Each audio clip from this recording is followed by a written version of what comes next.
asalaamaaleykum mbokki Ndar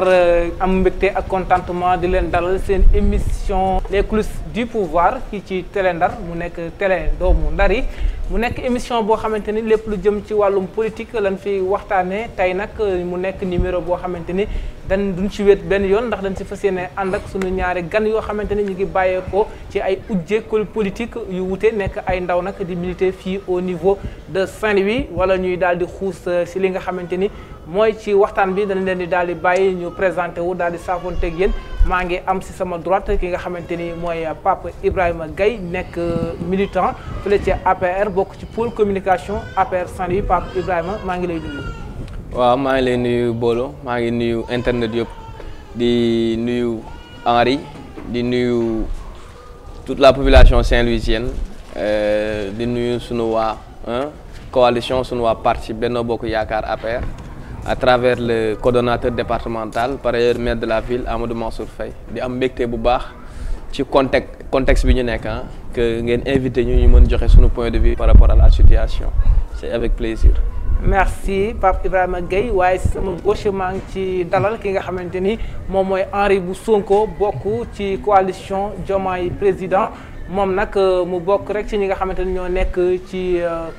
pôle communication bi moom it. Mbooloo asalaamaaleykum maa ngi lay nuyu di nuyu ki nga xamante ni moo di Ibrahima bi nga xamante ni moom mooy sama naataango bi ma fi fekk di nuyu ñi nga xamante ni internet yi ñuy seetaan di nuyu fi nga xamante ni fa la bokk moom mooy PASTEF coalition Diomaye 2024. di nuyu Ndiolofène bi nga xamante ni mooy sama fierté fa la jógee di nuyu comment dirais-je les membres et les responsables du comité électoral Ndiolofène Sud ak Ndiolofène Est di nuyu ñoom ñëpp di wax ni kontaan na trop ci invitation bi parce que c'est très important comme ni ko sama naataango mi waxee s'il y a des situations yi nga xamante ni mooy situation bi ni mel dafay baax ñuy jox jeunes yi ñoom aussi tamit kàddu gi ñu wax ci li nga xamante ni moom lañ ci yaakaar wala moom lañ ci xalaat merci beaucoup wala. le plaisir est partagé Henri waaw comme ni ma leen ko waxee rek mbokk internet Télé Ndar tey ñu dalal leen fii seen émission les coulisses du pouvoir tey nag li ñuy waxtaanee daanaka dañu nekk ci ay bis boo xamante ni dafa xaw a yëngu ci wàllum politique ndaxte gis nañu li fi jot a xew bàyyeekoo rek ci dogal gi nga xamante ni njiitu réew mi jëloon na ko ngir rek dàq élection présidentielle yi ba jëmmi jamono laataa nag ma ci indi dara damay daal di laaj ki nga xamante ni mooy sama gan di Henri moom ban jàngat la am ci wala sax la def ci li nga xamante ni mooy déclaration wu président boobu Henri. Booloo jërëjëf question bi am na solo trop parce que question la bi nga xamante ni tey jii moo lëmbee li nga xamante ni moo di askan wi question la bi nga xamante ni tamit moo ëlëm askan wi parce que tey xaaruñu woon ni daañu agsi fii xaaruñu woon ni tey Sénégal dina dund li muy dund tey parce que ñun ñëpp gis nañ ni le président de la République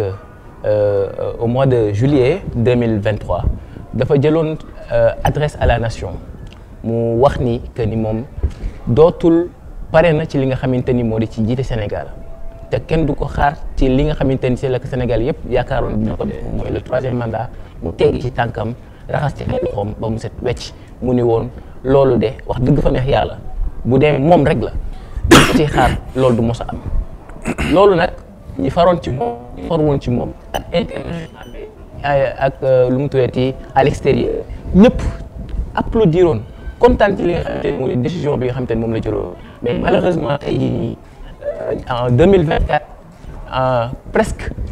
comment dirais-je 19 heures des élections présidentielles ou même 19 heures de la comment dirais-je du début de la campagne présidentielle président Macky Sall ñëw def benn annonce vraiment mën naa wax bettul waa Pastef parce que lu tax bettul waa Pastef moom mooy que ni kii di sunu njiit le président Ousmane Sonko nous a toujours alerté que ni waa ji nga xamante ni moom yaakaarlu du waa bu ñu ko jox confiance parce que mën nañu génnee fu nekk mën nañu bettee lu nekk te tey ji loolu luy Sénégalais di dund et vraiment c'est écœurant ñu toll à ce niveau bassesse de piétiner suñu ay république de piétiner suñu ay institution fii nga xamante ni président de la République Macky Sall andi ñu tey jii nii vraiment c'est une situation catastrophique et désolante. une situation catastrophique et désolante moom noonu la gisee li nga xamante ni mooy sortie njiitu réew mi di Macky Sall est-ce que Pape Ibrahima yow tamit même jàngat nga def ci boobu la sortie. bon naturellement mënuma am même jàngat bi que par rapport à une certaine partie de l'opposition d'accord gis nga situation yi bu amee ci benn réew dañu war a xool soubassement yi fan la jógee. Il fallait dans son exposé qu'il retrace en intégralité fi nga xamante ni foofu la ñu jaar depuis le 3 juillet 2023 parce que tëbuñu tëb rek et je tiens à faire une précision. Ce n'est pas le président de la République qui a reporté les élections. Même dans son adresse à la nation, gis ñu fenn fu ñu waxee ni man président Macky Sall je reporte les élections. Donc il a mis en suspens le processus électoral pour permettre à l'Assemblée nationale ñu mën a def seen liggéey. beneen mbir mi nga xam ne war ñu ko occulter mooy mbir mi fi mu jugee du président Macky Sall moo xëy suba rek ni damay def décret pour abroger le décret qui portait convocation du corps électoral. Avant aussi beneen décret bi nga xamante ni moom la jël pour fixer la date des élections au 25 février. D'accord, même si on sait que le calendrier républicain a stipulé que voilà, c'est à cette date-là, selon une certaine nomenclature, foofu la war a taxaw. Mais ci diggante bi dafa am lu fi xew. Il y a des députés qui voilà, dans une démocratie représentative, représentent la population qui nga xamante ni ñoom du ñoom ñooy exercer gouvernance bi directement. Donc députés yi sénégalais yi fal. Processus électoral bi am na lu ci am ñu ni ñoom même si les décisions de du conseil constitutionnel ne sont assujetties à aucun recours mais boobaa dañu jaar fi nga xamante ni moom mooy les voies légales pour mën a plaider seen droit parce que li ma ci wóor mooy am na yenn opposants yoo xamante ni ñoom comme ni ñu ko doon waxee moi ou le chaos moi ou voilà et tout ça bu ñu bokk woon ci élection yi ils allaient provoquer mettre en œuvre tous les moyens pour que élection yi soit bañ a am wala ñoom ñu bokk te loolu moo doon seen ligne de conduite donc droit boobu noonu nga xamante ni yenn sénégalais yi am nañ ko il ne faut pas qu'ils voilà refusent aux autres sénégalais de surcroît des élus de la nation ñu mën a exercer seen droit bi nga xamante ni moom moo jëm ci dugal projet de loi bi reporter élection yi au 15 décembre 2024 donc je tiens encore à préciser que c'est pas le président qui à partir de son initiative unilatérale moo ñëw pour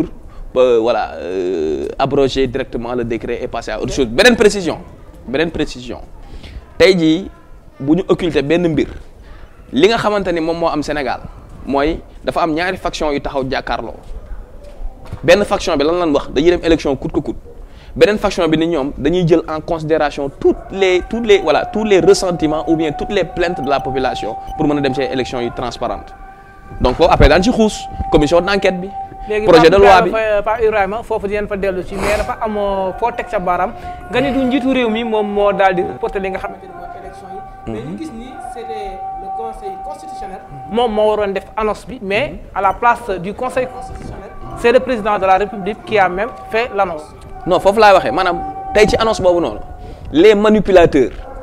maanaam les usines les fabriques de manipulation et de désinformation ñoom ñoo ni Macky Sall moom moo reporter les élections le président Macky Sall autant pour moi n'est-ce pas mais est-ce que gis ngeen ci décret bi wala ci discours am mu ni man damay reporter élections yi non il a dit que il y a une procédure boo xamante ni am na Assemblée nationale te encore que maanaam le projet de loi ne va entrer en vigueur que si le Conseil constitutionnel le valide donc loolu beneen débat lay poser parce que ce sont ces mêmes opposants là qui disaient que le Conseil constitutionnel était à la solde du président Macky Sall le même Conseil constitutionnel qui a fait que le parti d'opposition dont les membres qui a été dissous seen ay membres bokk ci élection yi 3 candidats bu fekkoon ne le président Macky Sall il avait le pouvoir de faire de la concussion wala leneen à l'Assemblée nationale vous ne verrez aucun membre de l'opposition radicale participer à ces élections là.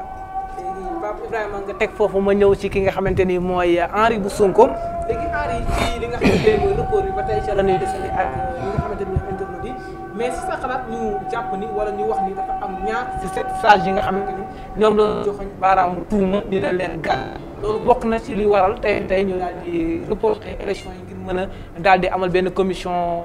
d'enquête parlementaire est-ce que loolu tamit kese doy na comme li nga xamante ni mooy li waral ñu reporter élection yi vu que ni ñoom set loolu est-ce que tamit mënuñu woon xool beneen anam boo xamante ni def seen kéem tolluwaay ba élection yi mën a am ci date bi nga xamante ni moom la ko jàpp. Merci beaucoup encore une fois Bolo vraiment question bi encore une fois am na solo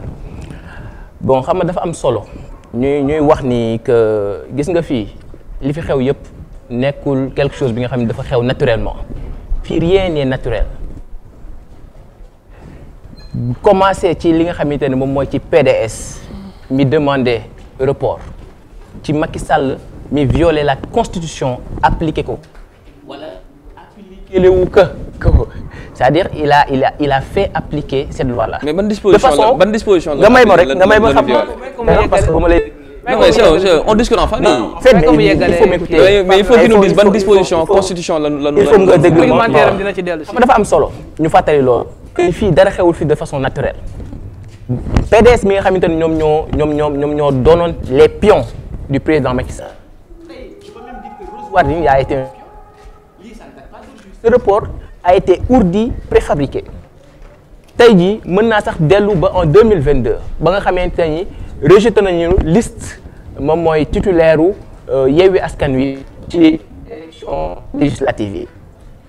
mais loolu noonu c'était pour empêcher le président Ousmane Sonko de devenir lu mu tëddee candidat c'était pour empêcher président Ousmane Sonko de devenir député parce que bu ñu demee 2021 président Ousmane Sonko ba mu nekkee député daf leen xawoon sonal parce que à chaque fois que ñu bëggoon jàpp ko il y a ce qu'on appelle ay levée immunité parlementaire et son statut de député les dérangeait mais ba ñu demee en 2022 ils ont fait de leur mieux pour que président Ousmane Sonko du nekk li nga xamante ni moo di député ba ñu réussir loolu leurs étapes c'était aussi tamit d'arrêter le président Ousmane Sonko coûte que coûte ils l'ont essayé ils l'ont comment dirais-je à multiples reprises mais arrestation yooyu tamit ñoom ñëpp xamoon nañ ni bëggoon nañ ko mais dafa amoon fu réew mi tolloon foo xamante ni ñemeetuñ ko woon mais at yi di dem mois yi di dem ba ñu acté cette arrestation là te heureusement ba le président de la République Macky Sall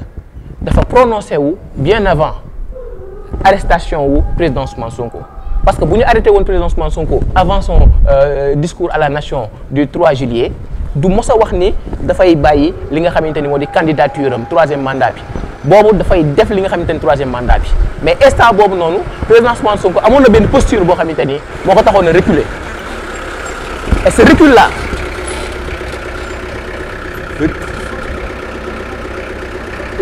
recul boobu nga xamante ni le président Ousmane Sonko Macky Sall def ko tey jii nii moom moo waral loon troisième mandat bi Macky Sall defu ko mais ñuy dem ba tey jii nii mu arrêté ko arrestation boobu tey moom moo indi cette envie de continuer à gouverner ce pays parce que il s'est dit que ni tey jii nii amul dara lu ma mën a téye continuer li nga xamante ni moom laa bëgg parce que ki ma doon sonal tey jii nii éliminé naa ko mais foofu nag la faute parce que il y a des milliers de président Ousmane Sonko il y a li président Ousmane Sonko mën biir Pastef il y a des milliers de personnes yoo xamante ni mën nañ ko on les a mis dans leur tête que ni il y avait que le plan A qui comptait c'était le président Ousmane Sonko tey jii cette stratégie là nga xamante ni moom la ñu appliqué ba ñëw ba nga xamante ni ba Bassirou Diomaye Faye jàllee la seen plan yëpp kalaate moo tax tey jii nii comment dirais-je madame Rose Wardini bi nga xamante ni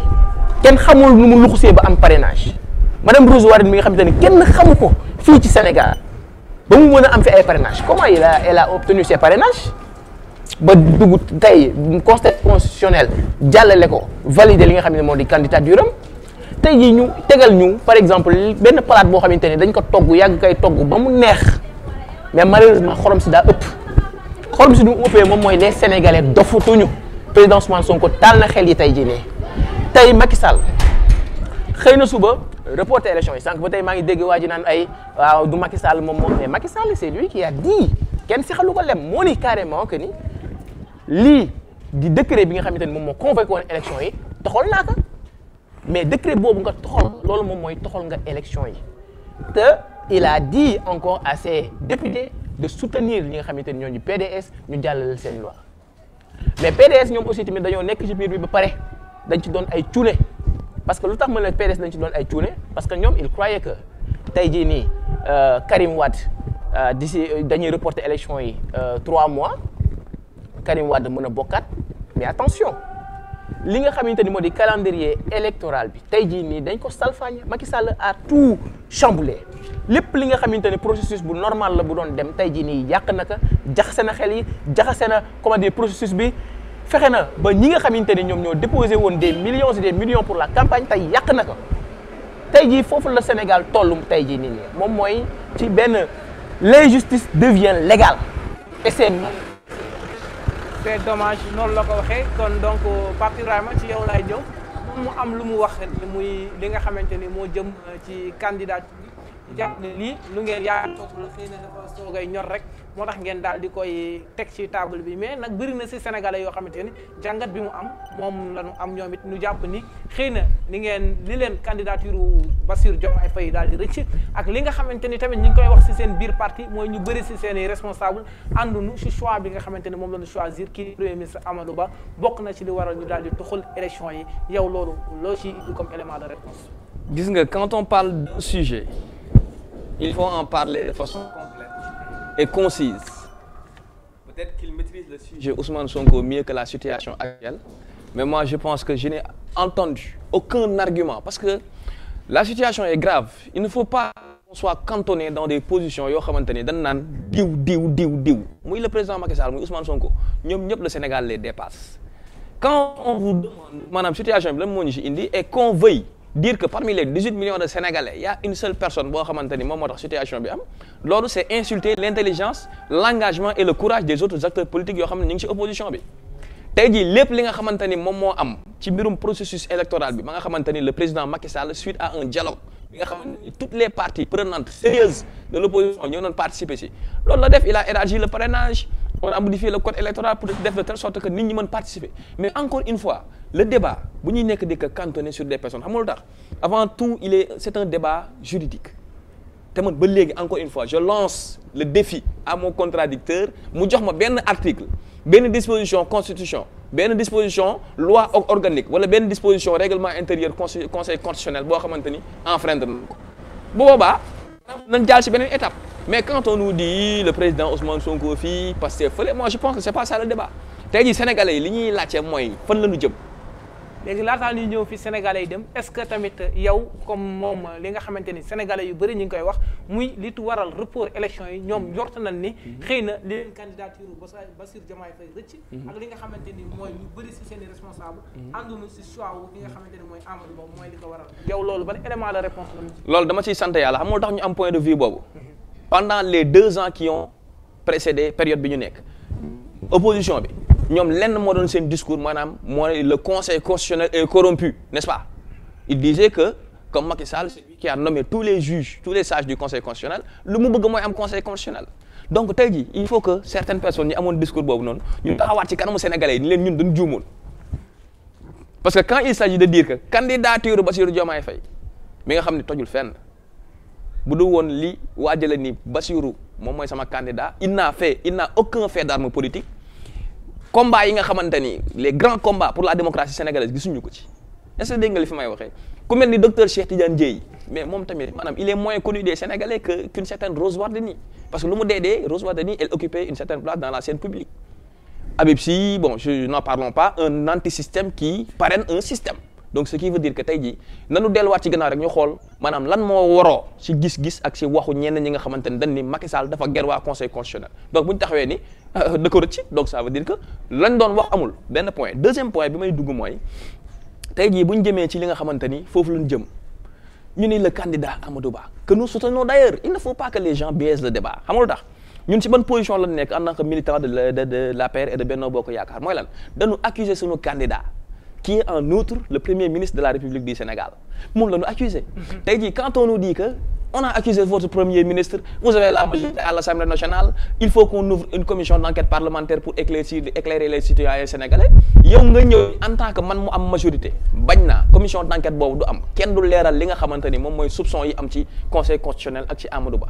le candidat Amadou Ba bu boobaa lan la Sénégalais yi di wax ñoom ñi ñëw ñu ko jug bu boobaa ni gis nga de voilà justice amul ci réew mi quand on leur dit qu'il faut ouvrir une enquête parlementaire pour éclairer la lanterne des citoyens duñ ci bokk donc c'est pas mesure républicaine te en plus taxaw fu wóor parce que waa PDS yi je tiens à le préciser nous ne sommes pas de connivence directe politique ak ñoom dañ ñu accuser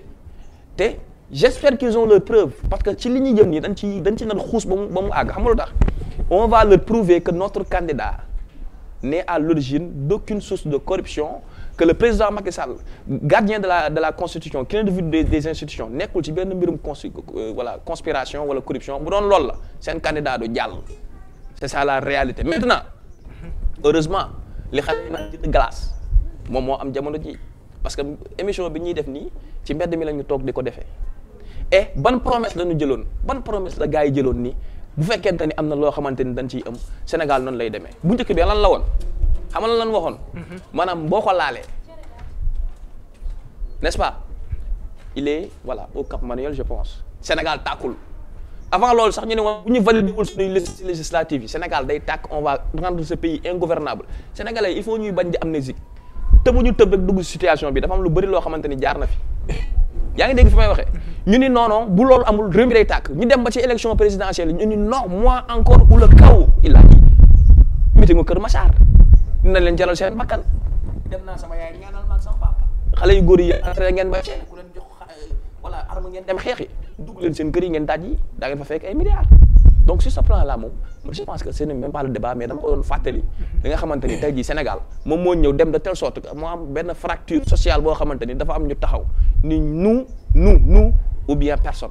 et Sénégal wax dëgg yàlla loolu. léegi jërëjëf Pape Ibrahima ci li nga doon invité ki nga xamante ni mooy Henri rek ci laa lay delloo ci mooy ñu bañ a personnaliser débat bi. wax ci li nga xamante ni mooy actualité bañ koo jël rek accès ko si Ousmane Sonko. ak président non Macky Sall. c'était des réponses. bon d'accord naa ak yow mais léegi damay ñëw ci Henri mu daal di dugg ci li nga xamante ni mooy commission d'enquête parlementaire bi nga xamante ni daal di noonu koy taxawal ngir rek daal di indi ay éclaircissement comme ni mu ko waxee ci ñaari magistrat yi nga xamante ni dañu njort ni dal leen ger yow loolu la ban xalaat nga ci am. mais bëggoon naa mu jox ma argument juridique bi. ni ban loi constitutionnelle la ñu enfreindre.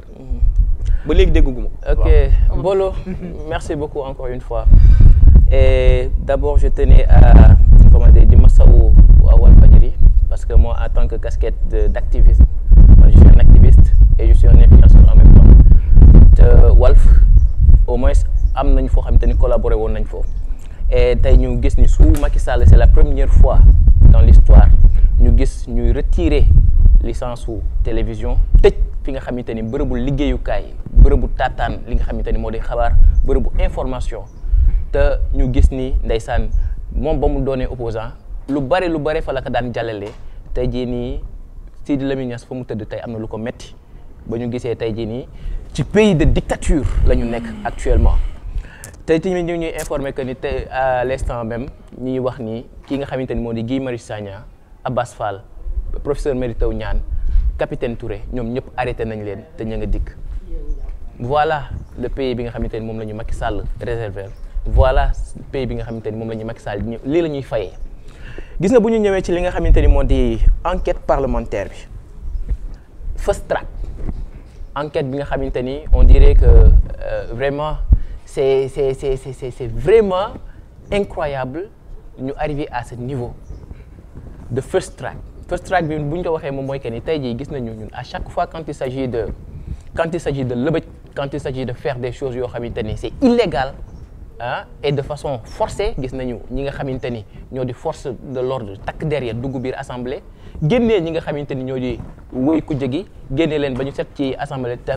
faire appliquer la loi de force. tey jii bu ñuy wax dictature romb nañ ko waaw Macky Sall mi ngi ci dictature et il gouverne illégalement en ce moment le Sénégal bu ñu waxee ci li nga xamante ni moom mooy les deux comment dirais-je juges yi nga xamante ni moom la ñu les supposés juges yoo nga xamante ni ñoom la ñu corrompre par votre candidat Amadou Ba bi nga xamante ni ñoom il est contesté. xam nga ñoom dañuy rafetal rek mais ñoom ñun ñëpp xam nañ ni tey jii nii Amadou Ba c'est le gars qui dérange Macky Sall et c'est le gars bi nga xamante ni moom sax tax na Macky Sall repousser élection yi parce que amatul confiance ci moom te jàpp na ni tey jii nii bu fi toogee aussi tamit du doon li gën ci moom moo tax tey jii nii c'est un tas de système en fait ñoom ñoo waral lu mu tëddati report bii nii. enquête parlementaire bi nag ba nga xamante ni moom la ñu amal ca Assemblée nationale. tey yow en tant que journaliste xam nga ni y a eu pas mal de dossiers yoo xamante ni jaar nañu Assemblée nationale pas mal de dossiers yoo xamante ni proposé woon nañ ko fa tey jii nii proposé nañu dossier Troy Oil avec Aliou Sall les 6 000 milliards opposition bi proposé woon na dossier yi nga xamante ni moom moo di ñi rey ci manifestation yi déposé woon nañ des dossiers pour ñi nga xamante ni ñooy dee ci géej gi déposé nañ ay dossiers yoo xamante ni moom moo jóge woon ci li nga xamante ni moo di comment dirais-je Cour des comptes ñu gisoon scandale bu extraordinaire boo xamante ni ñoom ci takkoon ba répp gis nañu aussi tamit déposer nañu des dossiers pour li nga xamante ni moo di les comment dire supposés. Il y a beaucoup de dossiers madame, il y a énormément de dossiers. D'accord. Non, laisse-moi parler. non bàyyi ko mu yeggal. Je veux que ça soit interactif. Non, il faut que ma wax la parce que bu ñu doon citer dossiers tamit du jeex te dossiers yooyu ñoom ñoo gënoon soxal sénégalais yi ñoom ñoo gënoon intéressé sénégalais yi. Bref, oui. gis nañu dossier bi nga xamante ni moom mooy passeport trafic de passeport diplomatique mais tey jii fu mu mujj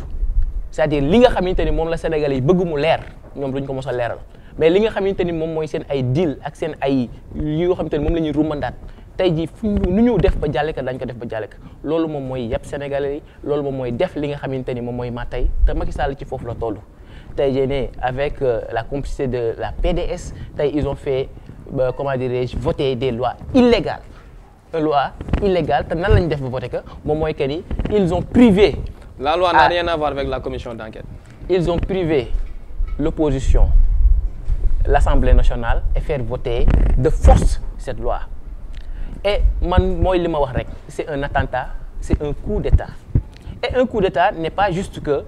comment dirais-je que prendre les armes et def ko coup d'État lii ñëpp koy wax et partout dans le monde. Vous pensez que c'est un coup d'État c'est un coup d'État constitutionnel, c'est un coup d'État institutionnel, c'est un coup d'État de confiance. parce que tey jii Macky Sall ñi nga xamante ni joxoon nañ ko kàddu ñi nga xamante ni wóolu woon nañ ko tey jii ñëpp daw nañ bàyyi ko parce que tey jii bett nañ ñëpp et foofu laa lay waxee que ni pourquoi c'est un coup d'État tey jii moom ba mu nekkee président de la CEDEAO gis nañu combien de fois la génn di ŋàññi li nga xamante ni moo di coup d'État yi am au Niger di ŋàññi coup d'État bi nga xamante ni moom moo am ca Mali di ŋàññi coup d'État bi nga xamante ni moom moo am ca Burkina Faso tey jii moom de même il a fait un coup d'État. Et on vient juste de voir communiqué bi nga xamante ni CEDEAO def na ko un communiqué médecin après la mort parce que gis nañ ni CEDEAO def na léegi benn communiqué di wax ni que président Macky Sall na gaawantu respecter li nga def li nga xamante ni wala éclaircir ci wàllum li nga xamante ni moo di calendrier électoral bi te xam naa ne du ko def parce que tey jii nii Macky Sall en voulant ñun ñëpp xam nañu ragal moo ko tax def lii parce que on a eu un candidat vraiment dégg naa ko léegi muy wax c'est un candidat boo xam tojul fenn mais moom xam loolu ay réel la may def sax xam nga ñun soxlawuñ toj ñoom ñiy toj ñi ngi xaw rey sénégalais yi ñun ce qu'on veut et ñun li ñuy proposer moom mooy un projet te ci projet boobu la ñu nekk te c'est un projet bi nga xamante ni dans Pastef dans ex-Pastef comme ñoom ni ñu koy waxee il y a des milliers de jeunes président Ousmane Sonko yoo xamante ni on n'a pas besoin de dem sàcc ay milliards on n'a pas besoin de des postes de responsabilité yoo xamante ni dara wutu ko lu dul commander ay compromission pour doxal réew mi li ñuy soxla moom mooy des leaders des têtes yi nga xamante ni bien faites pour li nga xamante ni moom mooy suñu projet ñu ñoŋal ko ñu doxal ko tey jii nii moom mii dégg naa ko muy xalab léegi Amadou Ba mais Amadou Ba combien de. xam nga tamit non j'ai pas. non xam nga xalabuma Amadou Ba non ne fait pas des choses non xalabul Amadou Ba. non combien de personnes dans APR tey jii ñoom ñooy fustiger. mais c'est notre cuisine interne il faut parler de la commission d'enquête. xam nga tey jii léegi il faut nga ñëw je suis désolé pour ça ci question je suis désolé il faut pas être trop aérien. d'accord je suis désolé pour ça mais il faut le dire quand même je suis désolé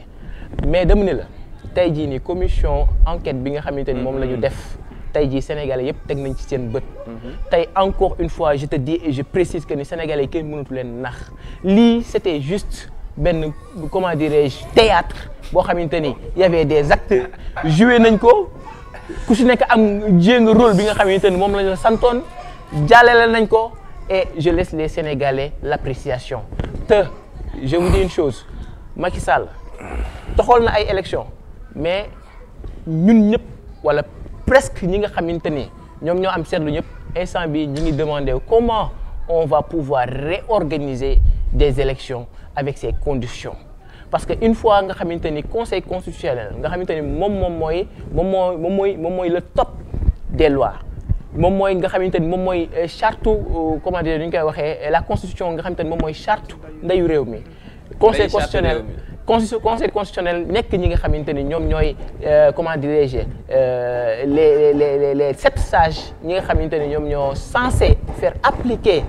ces lois là tey jii nii certains ñoom la rek seen biir ñoom ñoo ñëw ni corrompre nañ leen ñii ni c'est Amadou qui a. non on n'a pas dit ça. non mais c'est il faut nous faire dire ce qu'on dit. mais PDS moom moo ni. yéen ak waa PDS. non non yéen laa koy waxal. non parce que yéen ak waa PDS man je peux pas comprendre. yow nan ngay waxee ni man ak yow tey jii ànd nañu lëkkaloo di voter benn loi te yow man ak yow jubawuñu parce que tu m'as accusé. loolu dinaa ko leeral tu m'as accusé. pourtant leeral naa ko ba pare sax. non attendez Bolo. il faut nga daaneel il faut que ñu arrêté di insulter les gens des Sénégalais. mun ma ànd ak yow di voté loi bi nga xamante ne ñun ñaar ñoo te ñun ñaar ñu ni coow li mag yow la moom mooy coow li mag dama la accusé ni yow yaa tort au lieu que yow nga taxaw avec des argumentaires dire wax mu ne ma comment qu'est-ce qu'il propose. xam nga jarul woon sax ñu ubbi ay enquête parlementaire xam nga si des c'est des crises la ñuy ñoo bokk yaakaar crise la mais pour te dire que ni à quel point le président Macky Sall ragal ki nga xamante ni moo di Bassirou Diomaye Faye tax xam ne bu ñu demee aux élections là à 9h ñu tëj bureau yi xam ne gagné nañu comme ni ñu defoon Mansour Faye ici à waaw gañewul fenn ñoom ñoo tojul fenn. léegi ragal googu nag moo tax le président de la République daal bi nga xamante ni ñoom lay àndal moom moo tax ñu def benn forcer li nga xamante ni moom mooy ce report et c'est dommage. léegi bu ñu déggee. précision mën naa def précision. nekk yaa ngi jàpp ni sa morom daal moom moo tuumaal kenn keeg ñu mu mel ñu jàpp ni yéen ñaar ñëpp ku ne dafa jàpp ni ragal moo tax ñu yegg ci fii nii moom mu wax ci li nga xamante ni mission d'enquête bi ñu gis ni tamit comme ni mu ko waxee ci ay biir bu xam am na xamante ni def nañu propos xamante ni mooy assemblée nationale juwul commission d'enquête parlementaire mais bii nag ñu gis ni aussi tamit dafa nekk loo xamante ni moo mujj ñëw waaye nekk na loo xamante ni moo gën a soxal assemblée nationale est-ce que loolu tamit taxul ñoom ñu daal di am dëgg ci li nga xamante ni ñoom loolu la ñuy faral di wax à tout moment. gis nga quand je rappelle qu'il ne faut pas être aérien. sujet bi lan la. question bi lan la commission d'enquête parlementaire. quand on a pour dire que. ñun lijjantiwuñu ko cuisine interne beneen parti. soo waa parti la ñuy lijjanti. encore. Adji Sarr de yéen a ko gënoon lijjanti. je peux continuer. waaw je te permets ah boo bëggee wax loolu dara ci diggante je te permets. non mais. pas de souci ok léegi. pas dire naa ay cuisine interne ñun lijjantiwuñ ko. mën naa àggale.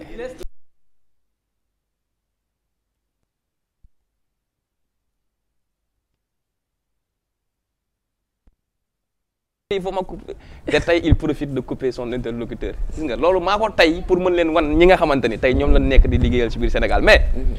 vous pouvez permettre moi y a pas de souci mais dama ni tey jii ils n'ont aucun argument de droit xam nga toog di théorie naan non c'est pas normal mais ici nous sommes dans une république qui est régie par des normes et des lois quand tu dis une chose il faut nga jël li nga xamante ni moom mooy corpus législatif ou bien légal bi nga xamante ni moom mooy tax ngay mën a wax loolu noonu nga mën ko teg la principale question que je pose mooy est-ce que tey jii ñoom ils peuvent me dire que cet acte-là il est illégal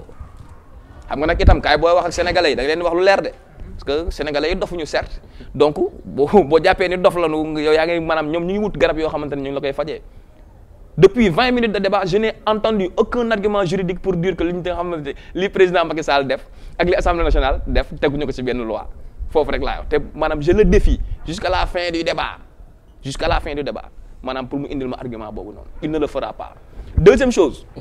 bu ñu jëmee ci li nga xamante ni moom mooy commission d'enquête bi nga xamante ni moom la ñu teg li nga xamante ni moo jëm ci rapport Cour des comptes vous savez il y a des dispositions de la loi qui dit que dès qu'il y a une commission d'enquête qui est initiée si l'action judiciaire est comme prend début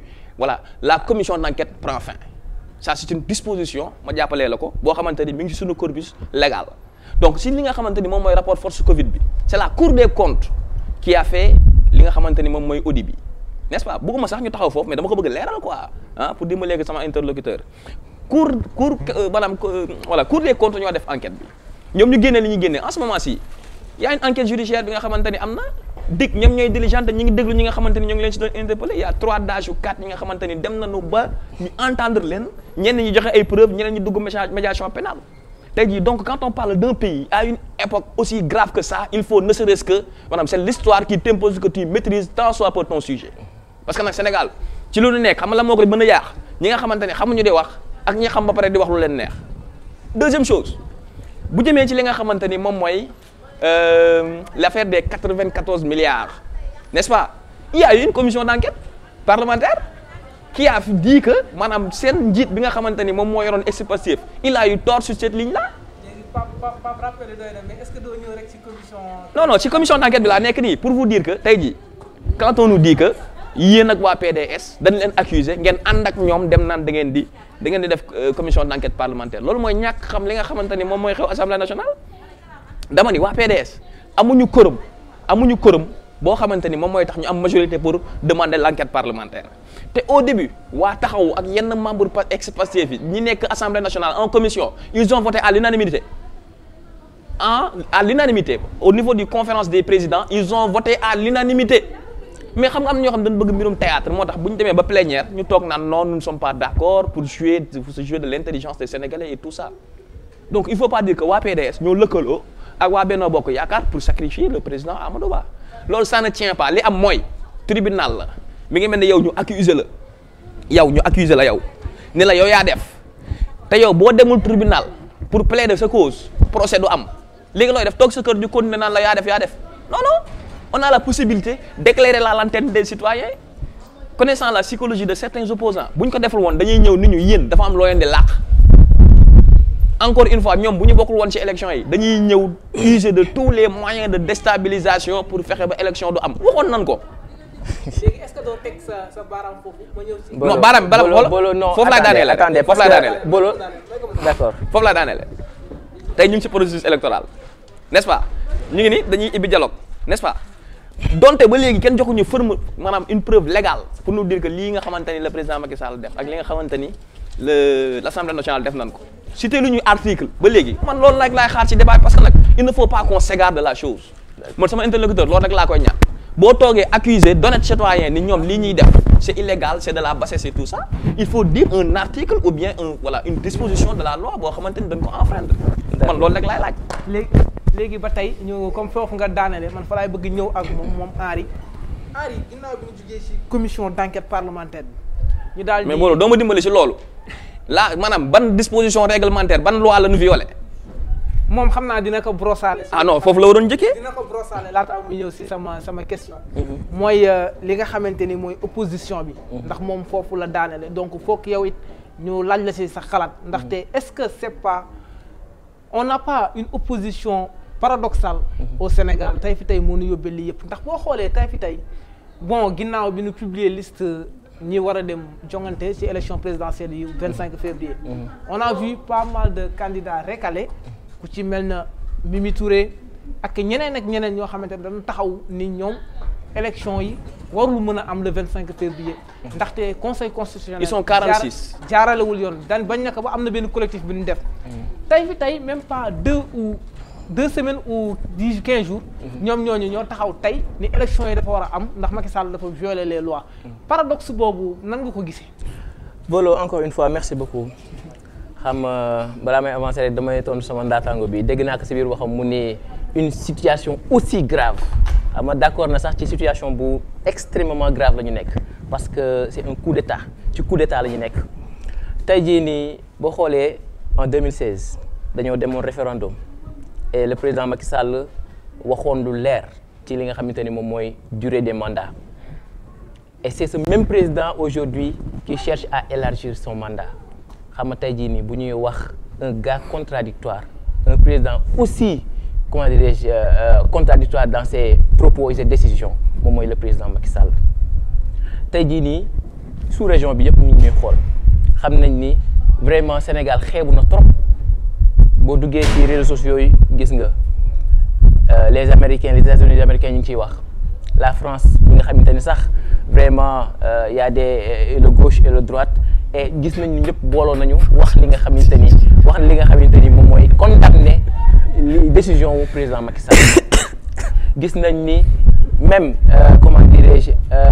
la CEDEAO qui cherche à un peu embellir les choses moom tamit wax na si même si bu fekkee daf si wax de façon un peu comment dirais-je arrête de faire le tour et dis-nous ban disposition la ñu violé ci constitution bi wala ci suñuy loi c'est ça loolu la Sénégalais yi di xaar Mais je suis désolé, c'est pas vous qui m'a posé. Non, cette mais question-là. on partage le Mais plateau quand même. non, quand vous dites des choses aussi graves que ça, il faut nga teg ko foo xamante ne loi la. Non, madame, ce n'est pas de responsable. xam nga mooy irresponsabilité. nga ni mbir mii nii violation de la loi la te waxoo ñu ban loi lañ violé. il faut tamit c'est votre responsabilité de lui dire que. xam nga tey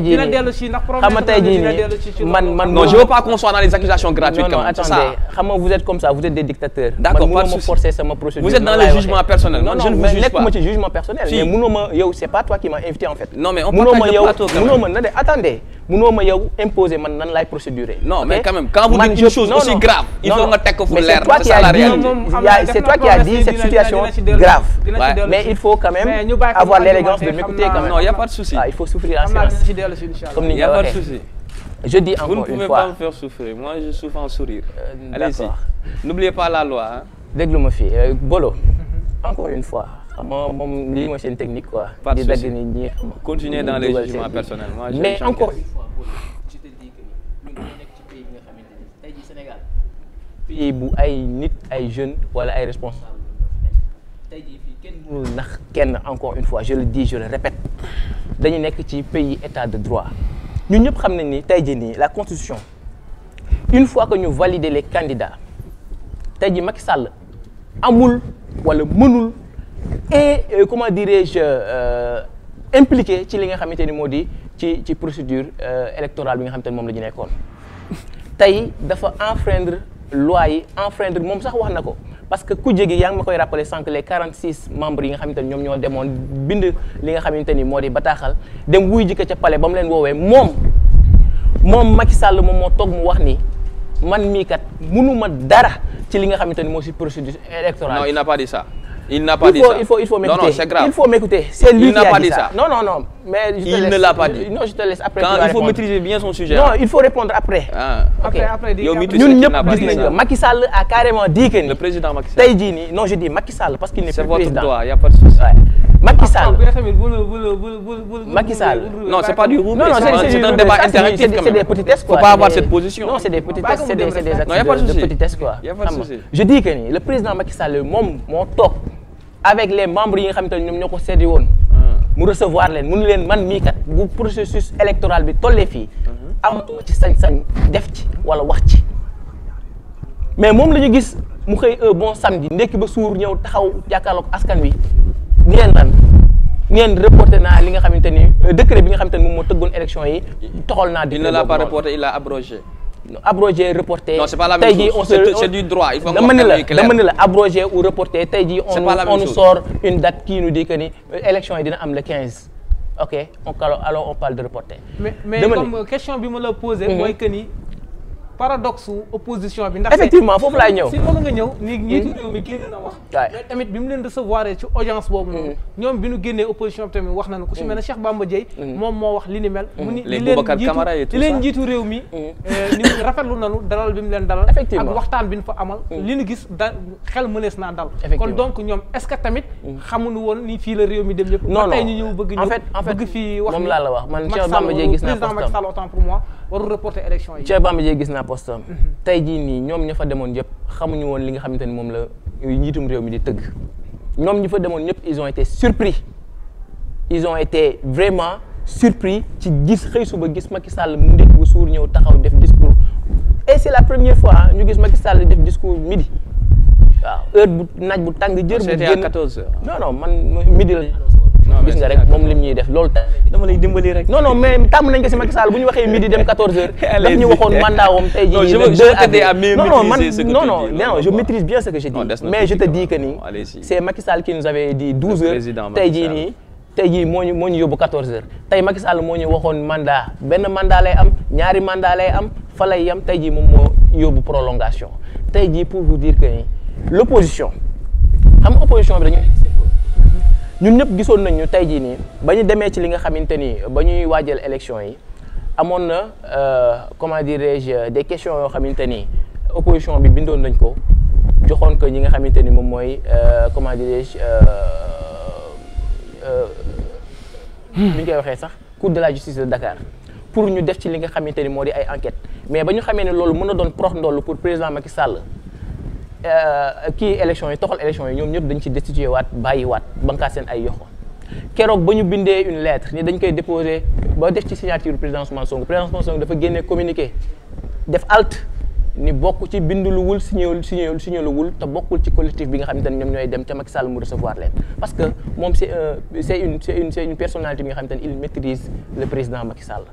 lépp lu mu ñu waxoon depuis le début jusqu'à maintenant ñu ngi ciy teg suñu bët ñooñu nga xamante ne ñoom ñoo demoon parce que ñun moom laa lay wax lii c'est un théâtre boo xamante ni membre ñi nga xamante ne ñoo nekk ci théâtre bi bari nañu ñun ñëpp kenn xamul lan moo wund woon loola visite boobu nga xamante ni demoon nañ ko def opposition bi peut-être que parce que opposition bi yaa ngi koy wax sànq parce que opposition bi dafa bëri contradictoire dañoo dem ba nekk ci dëkk ba nga xamante ni xamuñu qui est opposant et qui ne l'est pas et c'est vraiment malheureux tey da ngay ànd ak sax ay nit xamoo ba xam opposant lañu xamoo ba xam comment dirais-je ay tóob lañu te Macky Sall ci bëri maintenant ci suñu biir da ngay gis nit muy ànd ak yow ndekete yow saa yu ànd ak yow comment ndekki ak yow. yow mi jógee APR est-ce que doo tóob biir Pastef sax ma ngay añee je suis désolé je vous respecte quand même. ah ouais, quand même man rus naa di sol le marron beige. non mais je vous dis. encore une fois loolu mën na ne de. lii fi am yëpp ñun ñëpp xam nañ c'est du théâtre su ma koy di répondre nag ci li nga xamante ni sànq ba tey xam naa ne maa ngi koy gis muy agir di agiter naan je veux di insister ci loi. waaw man je vous rappelle que ni on m'a pas invité en tant que juriste. non et je vous rappelle non que quand même mais non quand même non arrêtez quand même. Vous êtes un acteur mais il faut avoir l'élégance de m'écouter. quand vous m'interpellez mais munoo ma dagg tax xamoo fan laa jëm. non quand vous m'interpellez il faut non munoo ma dagg tax xamoo fan laa jëm. donc parlez à monsieur quand vous m'interpellez je vous réponds. non munoo ma dagg tax xamoo fan laa jëm. je vous dis quand vous m'interpellez je vous réponds. Je dis encore une fois, vous ne m'avez pas invité ici en tant qu'un juriste. Vous m'avez invité en tant qu'un activiste, en tant que quelqu'un qui est dans le pôle de la communication de Pastef. Et je suis là, gis nga dëkk bi dañ dem ba nga xamante ni justice moo fi gën a banal ñëpp gars yi les articles gars yi amul da ngay gis sax jaaykatu gerte yi sax même dañ lay waxal article 37 moo fi gën a siiw te tey jii nii même si article 27 la dama ne la non article waaw merci beaucoup article 27 moo fi gën a siiw yaa ngi dégg article 27 moo fi gën a siiw jaaykatu gerte yeeg ñëpp te article 27 boobu sax dafa introduire dafa lu ma tëddee situation bi daf ko interpeller. non doo juriste bul wax ci article. non je vais pas non je t'ai dit quand même je ne suis pas juriste on m'a pas invité en tant que juriste. mais ñun lii juriste yi parce que. Sénégal la ñu nekk il faut être cohérent quand tu dis que invité ñu la en tant que juriste. c'est pas vous te doo wax ci mbirum droit non il faut être prudent. déglu ma fii c'est pas vous c'est très glissant. non c'est pas vous. je le sais dama la rappeler pas je le sais ay lii ngay wax wala lii. allez-y continuez. je dis encore une fois man mënoo ma déconcentrer. li may wax je ne il faut tente ma même wax pas. parce que yow waxuma ak yow ñi ñu seetaan laay wax. allez-y. je dis encore une fois dañu nekk ci dëkk boo xamante ni. mais quand ils sont. justice dañ ko banaliser ba nga xamante ni tey fii rek la ñuy gisee dëkk boo xamante ni comment dirais-je les institutions la justice ñu gis l'administration nekk au-dessus de la justice gisoon nañ fi le cas DGE.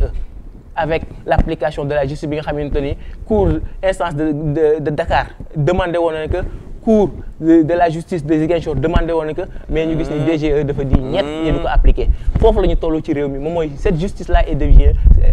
devenue banale. Tout le monde est à la portée des articles. Pourtant c'est cette même justice qui a fait que Diomaye soit candidat. non parle pas de Diomaye. il est candidat ou non ku ci nekk ba mu nekkee candidat tamit may leen ko libérer pour mu génn def campagne ndax ragal ka dama ni fii ku ci nekk mais Bolo j'aimerais rebondir ku ci nekk daa rebondir non ne vous en faites pas ma ni fii laa la wax ku ci nekk tey jii nii justice bi umpule woo ko loo ci bëgg wax mën nga ko ci wax loo ci bëgg xam mën nga ko ci xam tey jii nii le président Macky Sall moom moo indi situation pays bi foofu noonu moom moo indi à ce que nos institutions deviennent banales et c'est catastrophique c'est malheureux. merci Henri bu Sonko léegi papa non mu ñëw léegi bàyyi ko mu relancer la. Pape Ibrahima. non c'est que j'ai entendu beaucoup de choses yoo xamante ni quand même. non mais il faut mais on n'est pas. je vous retourne le compliment invité wu ma kon bàyyi saa wax. li olof di wax. kon yaa ngi jàng ci man c'est bien sûr yaa ngi jàng ci man. donc lépp rek mënuñu ko wax ci benn émission bi wax dëgg fa yàlla c'est très intéressant vos éléments de réponse mais ñu suivre rek bu ko defee li nga xamante ni ci tënk rek moom la ñu diglante woon ak li nga xamante ni ñooy téléspectateurs yi ñu mën koo respecter léegi jamono moom nangu na que ni paradoxe bi nga xamante ni am na ci opposition bi et ñu gis ni élection présidentielle yi ñu ngi ko dàq jàppal na ko sax date maanaam le 15 décembre est-ce que fi nekk le 15 décembre élection yi yow nan nga gisee dàq boobu ñu ko dàq ba le 15 ndax élection yi si ni muy amee ak yan conditions aussi tamit lay amee processus électoral bi ñoom seen fichier électoral bi et tout est-ce que yéen ñi nga xamante ni yéen a nekk ci mouvance présidentielle bi jamono ji seen xel mënees naa dal ci loolu. il faut ñu vider ay mbir. Vous, en tant que journaliste, respectant le code de la déontologie qui fait que vous fassiez votre métier, et pour une certaine éthique journalistique quand même, il ne faut pas permettre à une personne de faire des accusations tellement graves et retourner vous dire que non, moi je suis pas juriste, je ne connais pas de quoi il parle. Quand même.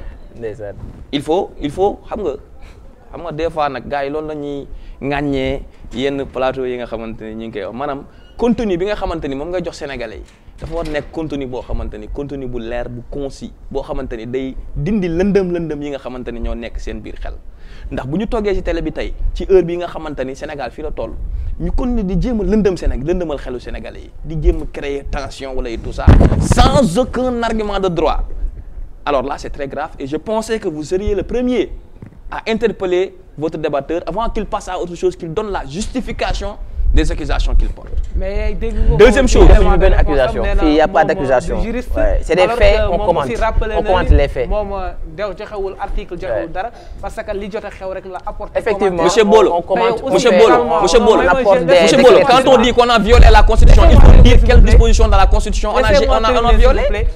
C'est vous qui avez dit à l'entame de vos propos que les faits sont sacrés mais le commentaire est libre. D'ailleurs, moi, assumé na il n'a fait que des commentaires donc là mënuma ko topp wax dëgg fa yàlla pour wax loo ko li nga xamante ni xëy na peut-être buggu ko wax wala amu ci élément de réponse. non c'est que loolu laa wax foofu laay waxee maanaam nit ki boo amul ay élément de réponse ci mbir mi da nga naan man li may wax ni teguma ko fenn. non c'est pas à toi de nous dire ce qu'on doit dire ou pas. non permettez-vous man vous pouvez me couper à tout non yow yaa ñuy wax lu ñu war a waxal li ngay wax après ma continuer yow sa commentaire yow assumé ko rek da nga bàyyi ma ak sama commentaire. je peux continuer ah c'est léegi d'accord je disais donc encore pour la 4e fois je le dis dans ce débat là sénégalais yi dañ leen war a respecter boo xamante ni boo toogee ñu lay seetaan boo maîtriser wul li ngay wax da ngay jël sa responsabilité nga ni man maîtriser wu ma li may wax. ki leen jiite mooy gën a irrespectueux. mën naa continuer bon man je vous laisse d'accord y a pas de souci léegi fi ma doon indiwaat débat bi mooy tey jii une certaine minorité parce que nag ñu wax ak ñu ñàkk a wax parce que quand il y a la clameur populaire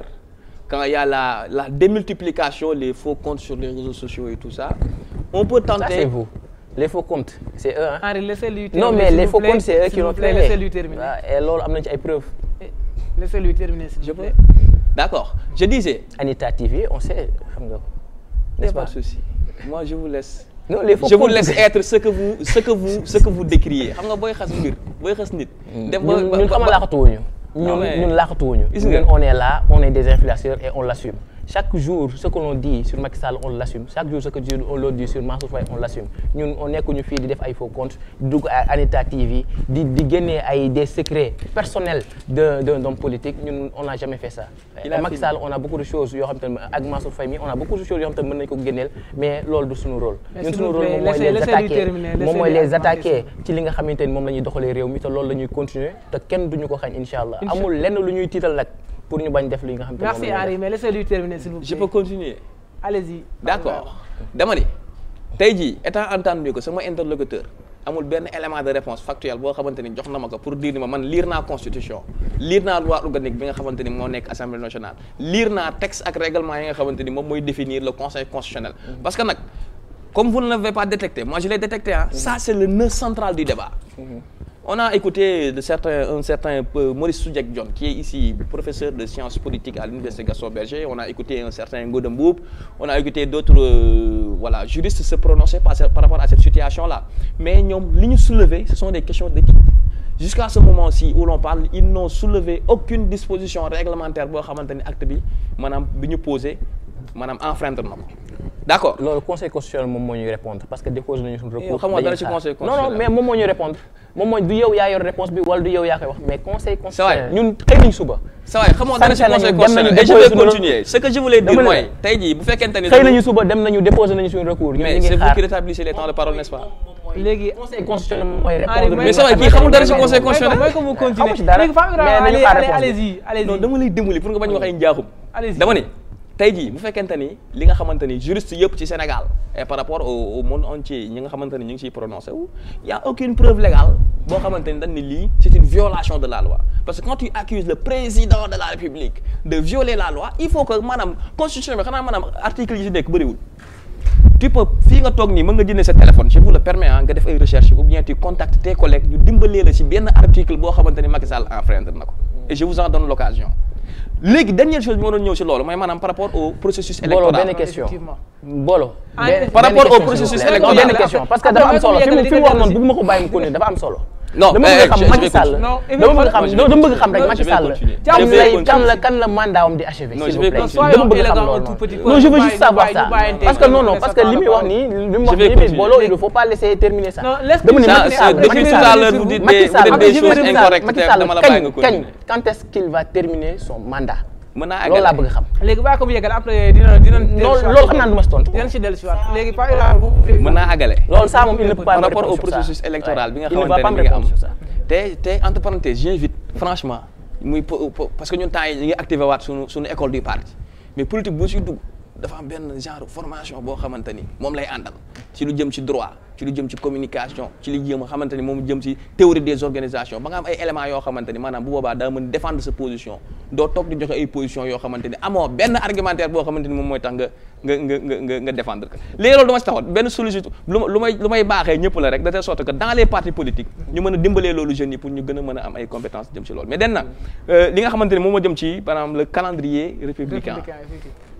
étant entendu qu'il y a aucun argument de droit qui dit que tey jii commission d'enquête parlementaire parce que sànq ba léegi il fait la confusion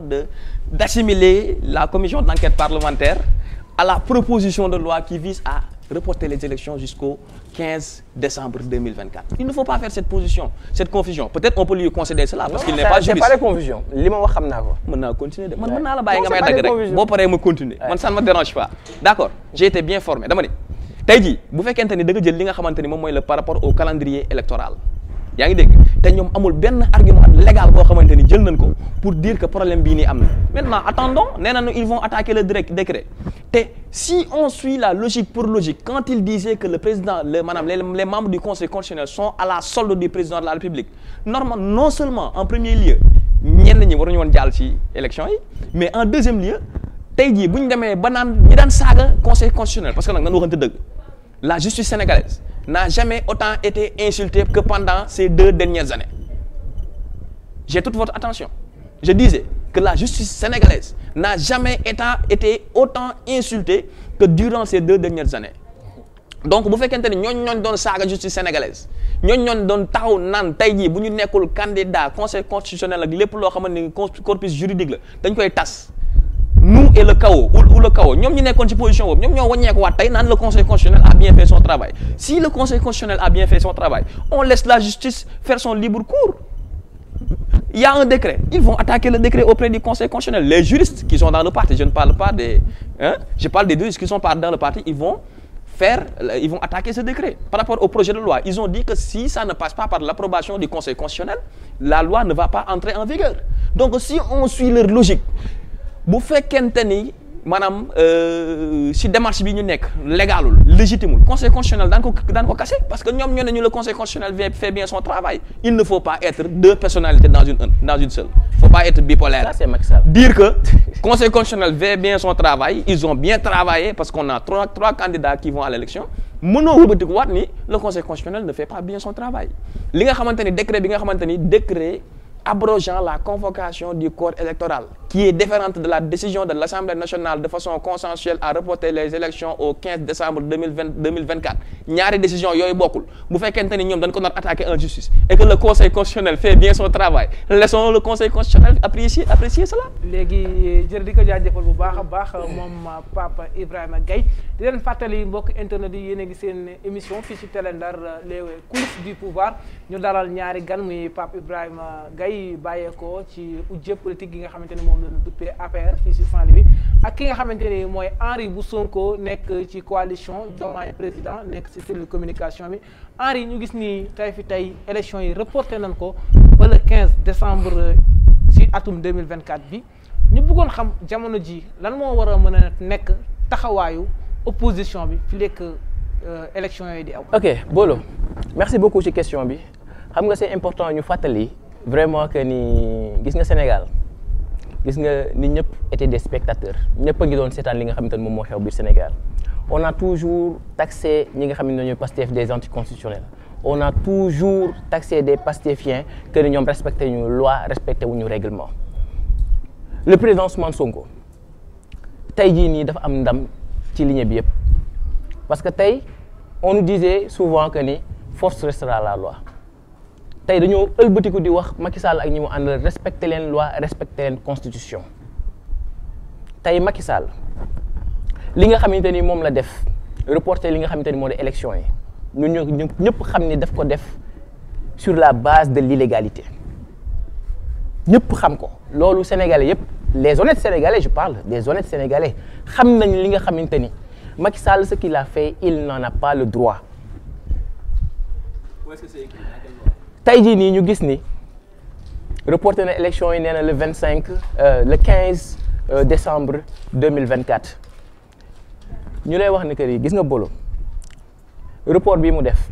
y aura des conséquences lourdes ci li nga xamante ni moo di ci taarixu Sénégal report bii mu def xam nga def report ci sa teeyaayu bakkan ak ci sa bëgg-bëgg yow xooloo li nga xamante ni moom la conseil constitutionnel dogal lijjanti woo ko faale woo ko xooloo li nga xamante ni moom mooy sax ne serait-ce que les candidats yi nga xamante ni ñoom la ñu validé woon candidats yi nga xamante ni dañu validé woon comment ils ont peiné pour avoir leur parrainage ils ont sillonné tout le territoire national et international pour am seen ay parrainage avec des centaines et des centaines de millions de financement tey ñooñu nga xëy suba neen élection du am est-ce que sóoraale nañu des accompagnements par exemple des dédommagements ñi nga xamante ni ñoom ñoo démarré woon pare woon pour démarrer seen campagne jël ay centaines de millions def ko ci seen campagne pour minuit jot ñu démarrer seen campagne am na ñoo xam sax démarré woon nañu balaa minuit parce que mais ñaari camp yëpp defoon ay dépenses. non man j'ai pas vu parce que l'autre camp là xamoon nañu ce qui va se passer man gisuma benn l'autre camp gisuma benn parce que man xam naa waa APR ak seen ay xew yi ñuy préparé ñoom duñu Macky Sall bu daan ñëw rek ça se faisait au préalable les investissements se faisaient au préalable gars yi dañu daan defar lépp préparer lépp waaw du des lu dul affaire bi ñëw mu baax mu jàll mais ce que je te dis moom mooy que ni gis nga l'APR xamoon nañu bu baax lan mooy xew.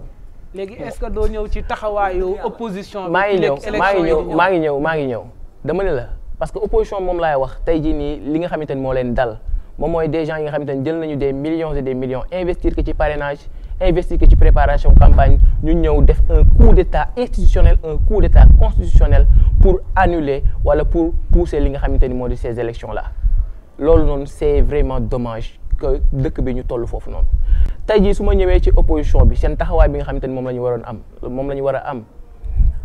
tey jii nii d'ici quelques jours daañu xam ban taxawaay la opposition bi war a am parce que tey jii suñu benn taxawaay bi ñu am moom mooy le décret bi nga xamante ni ñi ngi koy attaqué ci conseil constitutionnel bu ñu demee ba xam taxawaayu conseil constitutionnel daañu xam ñun lan mooy doon par exemple suñu taxawaay ci ces élections yi nga xamante ni moom la ñu organiser le 15 décembre 2024 mais booloo dama la bëgg yokkal foofu noonu encore une fois Macky Sall il sera un président illégal à partir du 2 avril 2024 parce que conseil constitutionnel article 27 moom moo ko tëgg moom moo ko wax moom moo def référendum en 2016 mu wax ni nul gis naa sax Ismaïla Madior Fall du waxoon 3 nuls mu ni nul ne peut faire plus de 2 mandats consécutifs. Donc Macky Sall va faire un autre mandat. Mais il va prolonger ce mandat illégalement. Non, attendez. Xam nga tey jii nii. Prolonger un mandat et faire un autre mandat, c'est pas la même chose. Mais dañu wax le mandat présidentiel est de 7 ans. 5 ans. Non, 7 ans. Mais non daf ko yow tamit xam nga sax li ngay wax Macky Sall moo ne woon 5 ans après génnaat si maa waxoon waxeet defaat ko 7 ans. Non, attendez, changé nañ ko. Macky Sall maintenant mais non, c'est pas ça. léegi Bolo yow yaa ñuy atte. Non, attendez. Le mandat présidentiel est de 7 ans renouvelable une seule fois. N'est-ce pas? tey jii nii ces 7 ans là terminent le 2 avril. Mais il est dans quel pays? Le 2 avril 2024 Inch'Allah. Et à partir du 2 avril 2024 le président Macky Sall est un président illégal. Ce sera un homme qui a fait un coup d'État. Comme je vous l'ai dit ba may commencer, le président Macky Sall en tant que nekkee li nga xamante ne moo di président CEDEAO a toujours condamné les coups d'État yi nga xamante ne moom la ñu fi def ci sous-région bi. Condamné le coup d'État au Mali, condamné le coup d'État au Niger, condamné le coup d'État au Burkina Faso. Tay mom mi mom mo ñew def coup d'État sous une costume et du cravate. Mom mo ñew def coup d'État wam et tay ji c'est malheureux, c'est dommage que lool rek la kay wax que ni Macky Sall dafa nek nit ki nga xamanteni lum la wax tay suba mën na la wax leneen. Adresse à la nation midi mu def ko 14h. Fi lay yam ci mandat neen da koy yokk conseil ba mu ñëwee mandat bi naa ko wàññi 5 ans def na ko 7 ans c'est ça le président Macky Sall bi nga xamante ni le président Ousmane Sonko yàgg nañu wax c'est un gars bi nga xamante ni xamul. di ko jaajëfal bu baax a baax moom Henri bu Sonko ñëw wuy si sunu invitation fii ci plateau bi du pouvoir jaajëfal également ki nga xamante ni mooy Pape Ibrahima Gaye nekk fële ca Saint-Louis nekk ci pôle communication bi di ñoom rafetlu nañu seen teewaay fii mais également li nga xam pertinence su débat bi ndax jàpp nañ ni sénégalais yi gis nañ ci seen bopp te aussi am na jàngat boo xamante ne war nañ ko ci mën a def donc di leen dig daje très prochainement incha allah rabbi fii lay xewee ci Télé Ndar les coulisses du pouvoir di ànd ak yéen séene tamit di waxtaan ak yéen ci li nga xamante ni mooy xew-xewi réew mi rawatina ci wàllum politique donc chers téléspectateurs de Télé Ndar on vous donne rendez-vous très prochainement.